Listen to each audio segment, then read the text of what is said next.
Olá, eu sou a Fabiana Carraro, consultora de estilo, e hoje a gente vai dar sequência à nossa série sobre como encontrar seu estilo através do autoconhecimento. O assunto do nosso último encontro foi tão interessante que a gente resolveu fazer uma segunda etapa com a nossa psicanalista e palestrante Yasmine Pereira. Yasmine, muito obrigada por estar aqui de novo com a gente. Obrigada, Fabi. Obrigada, gente, mais uma vez com vocês aqui. E hoje a gente vai falar um assunto que todo mundo que é mãe sente. Como nós, mulheres, nos tornamos mãe.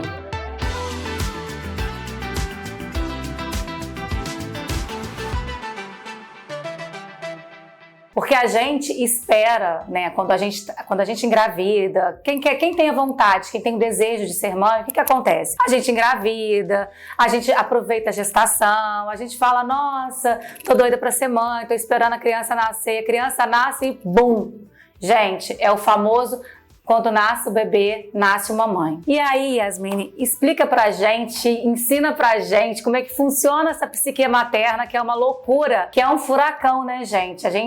Eu sempre quis ser mãe, na minha cabeça eu tava preparada pra ser mãe. Até a Angelina nascer há 2 anos, que assim, minha cabeça virou. A sensação que eu tenho é que eu fui atropelada todos os dias por um trator e que o tsunami passou aqui e eu tô até agora num tornado.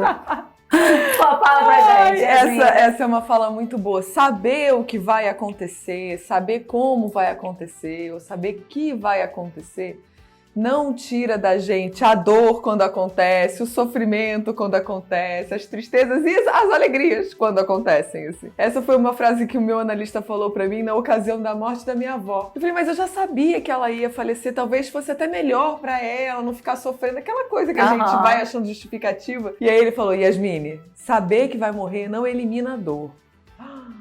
Aquilo veio assim, né? Uau! Então, assim, saber que você vai ser mãe não significa ser mãe. Não significa que você está preparada para ser mãe, né? É isso, assim. É uma relação que vai sendo construída. Essa coisa de o bebê vai nascer e eu automaticamente vou me apaixonar por ele e pronto, seremos um em carne. Não, gente.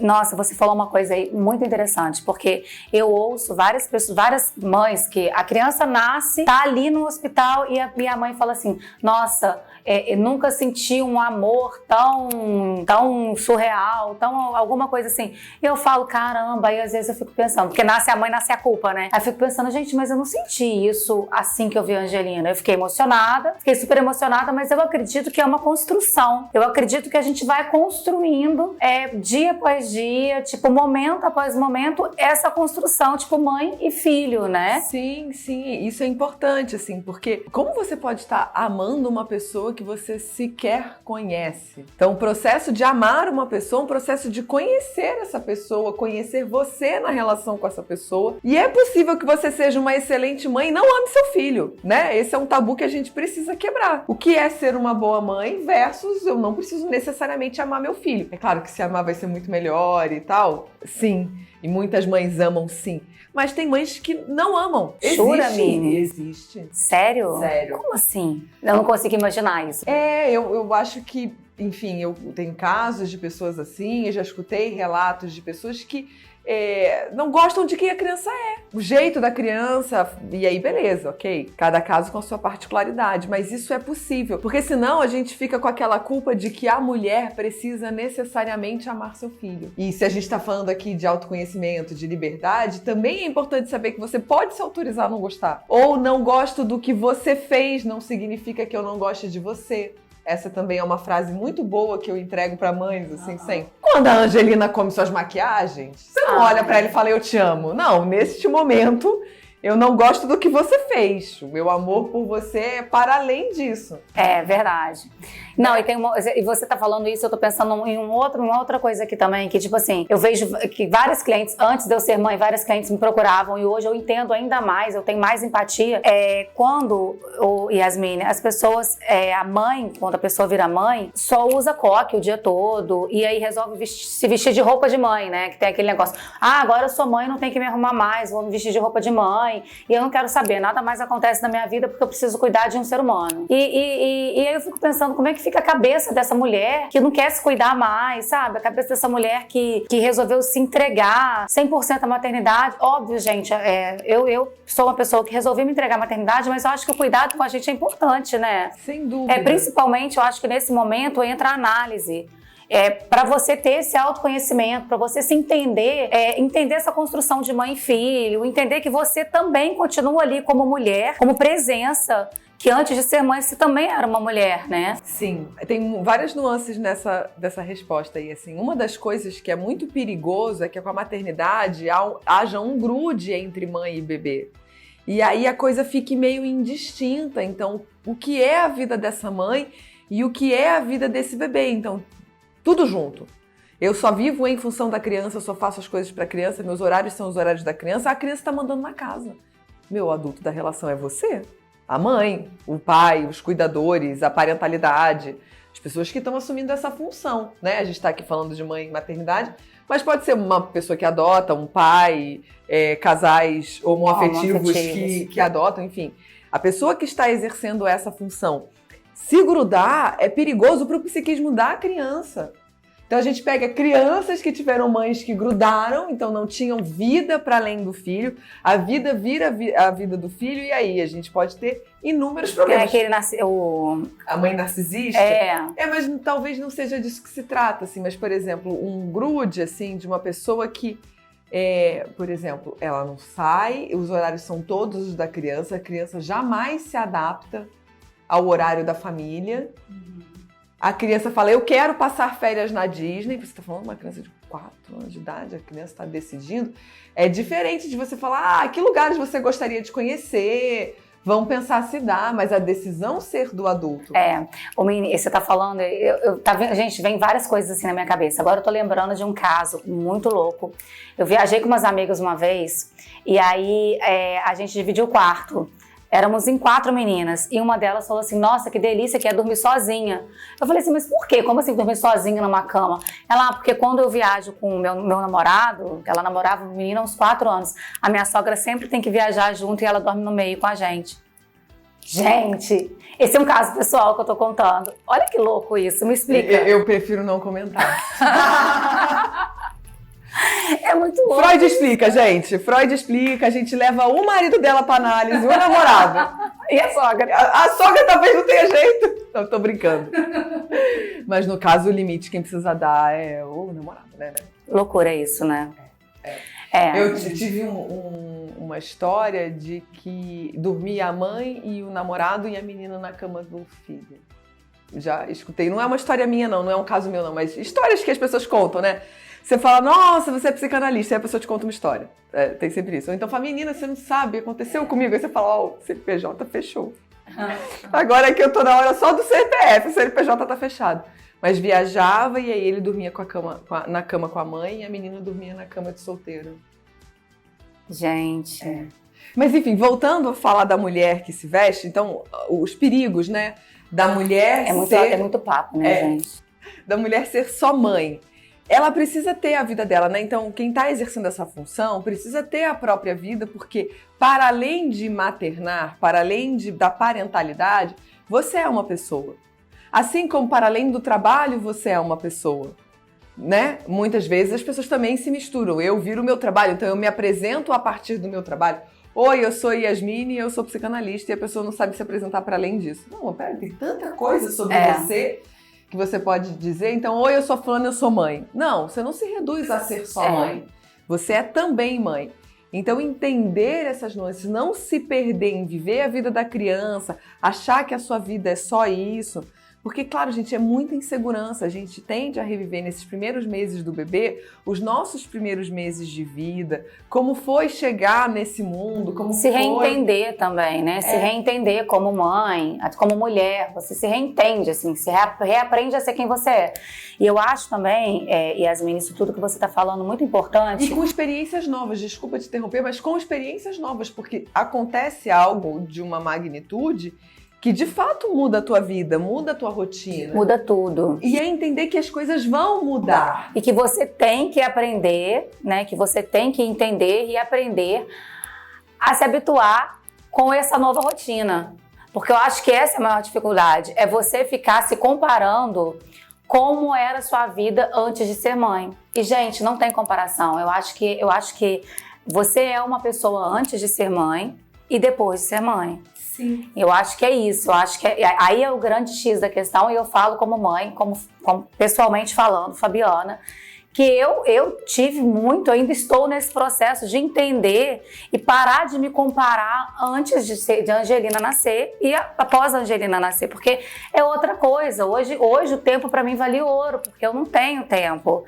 E antes eu tinha, não tinha todo o tempo do mundo, mas eu tinha o meu tempo, o tempo era meu. Hoje eu preciso dividir o meu tempo com a Angelina, para mim, para a função de esposa, para dona de casa, para consultora de estilo.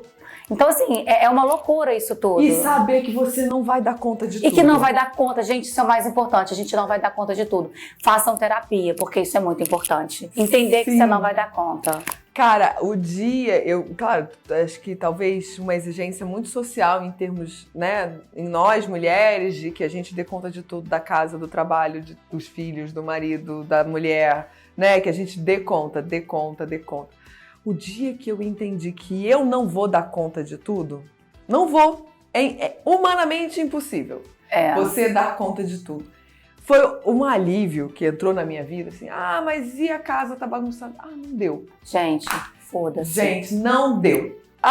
O pelo da cachorra pela casa. Eu não tenho filho, mas tenho cachorra, né? Dá um trabalhão filho, pelo. do mesmo jeito. Então pelo. Hoje sinto muito não conseguir passar um aspirador. Porque senão a gente fica se cobrando de que a nossa vida, ela exista na perfeição, como se nada pudesse sair do controle, porque isso talvez de alguma forma nos gere uma sensação de segurança. Exatamente, a forma como a gente foi criada também, porque antigamente os nossos pais, os nossos avós, eles davam conta de tudo. Mas era diferente, a cultura era diferente, a criação era diferente, era tudo diferente. Porque direto eu me pego pensando, gente, mas a minha avó dava conta, minha mãe dava conta, por que eu não dou conta? E a gente não pode ficar se cobrando, porque eu acho que essa cobrança, gente, acontece o que está mais sendo falado hoje em dia, que é o burnout. É o burnout materno, é o burnout em geral, né? Isso está acontecendo demais, porque a gente pifa, né? A gente não é uma máquina, então a nossa mente pifa também, e né? A gente olha pra gente como máquina, a gente olha pro nosso tempo como se não pudesse haver descanso. Como se a gente tivesse que cumprir o cronograma que nós fizemos e que não pudesse haver imprevistos. E se a gente não tá fazendo nada, a gente tá à toa, você tá preguiçoso, você não tá produzindo, olha só, aí quem quer consegue, faz, aí a questão da meritocracia, é só você levantar e fazer. Gente, não é só você levantar e fazer. Aí vem essas frases de efeito que a gente vê aí, que a gente lê e fala, nossa, aí a gente se sente o quê? Merda, né? E entender, eu acho que é dentro da individualidade o que é possível para você. Você, exatamente. O que faz sentido dentro da tua realidade, dentro do teu cenário. Porque, vamos pensar, sua mãe e sua avó davam conta, Fabi, mas elas não produziam conteúdo para rede social, não respondiam pessoas, não tinha um WhatsApp que a cada 5 minutos chega mensagem. Exatamente. A comunicação era feita por Eram vários irmãos, tempo. Eram vários filhos, a rede de apoio era imensa, um irmão cuidava do outro. A tia que tá no interior, que vai ajuda. lá, que ajuda e que pega. É diferente, gente. Hoje a gente tem muito mais informação. E assim, a gente tem que entender isso, que mais uma vez eu falo da importância do autoconhecimento, da importância da gente se conhecer, da gente tirar esse tempo pra gente se cuidar, pra gente meditar, pra gente fazer a terapia. E entender... Exato, deixar gente, o pensamento vir. Olha, uma das coisas que o Manuel Carlos, o meu ídolo, que vocês já sabem, falou pra mim uma vez, quando eu tinha minha marca de roupa, você deve saber disso. Quando eu encontrei com ele, eu tava questionando isso pra ele, que ele falou, você para você ter um tempo pra você? E aí eu falei assim, não consigo parar. E ele disse, você precisa de pausas criativas.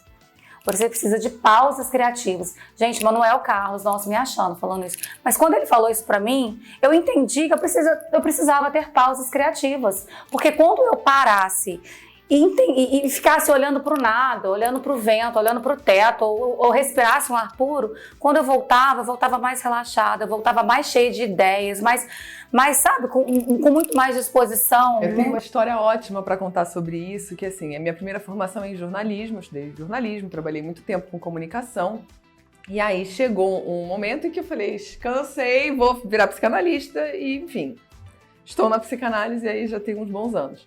Mas nas minhas últimas férias do ano passado, que eu gosto de tirar uma pausa no meio do ano, eu fui pra Paraty, fiquei no meio do mato, assim, tipo, fazendo nada, mesmo nada, assim. Era mato, lareira, vinho e descansar. E nisso eu tive um grande insight de voltar a escrever e escrever ficção. Porque a escrita sempre permeou a minha vida, mas ela ia, porque eu trabalho, a jornalista, não se permitia para ela. A produtora de conteúdo, eu estava sempre escrevendo, mas não era escrevendo o que eu queria exatamente dizer. Eu estava sempre escrevendo para os outros, né? Sob demanda alheia, externa. E eu falei, gente, eu quero voltar a escrever, eu quero resgatar isso de mim. E foi numa pausa. Uma noite, assim, eu estava olhando o fogo queimado, a madeira. Muito simbólico isso, né? Olhando ali o fogo, e aí eu falei, nossa... Veio a ideia de um texto, eu escrevi, eu corri atrás, hoje eu estou numa oficina literária, tive um texto publicado no final do ano passado. Olha enfim, que legal. E resgatando uma coisa que não precisa ser tarefa, não precisa ser trabalho, pode ser só por prazer, você Pode pode fazer coisas por prazer. Por prazer, Mas só apareceu isso, só apareceu esse desejo porque eu pude parar. Se permitiu relaxar. É isso, gente. Yasmine, mais uma vez, muito obrigada por ter vindo. Obrigada eu pelo agradeço. convite. Queria ter mais tempo pra gente continuar, mas olha, quando você voltar ao Rio, seja muito bem-vinda aqui de novo pro nosso canal. Sempre. Meninas, espero que vocês tenham gostado dessa conversa materna. Um beijo. Tchau, gente. Obrigada pelo convite. E até mais.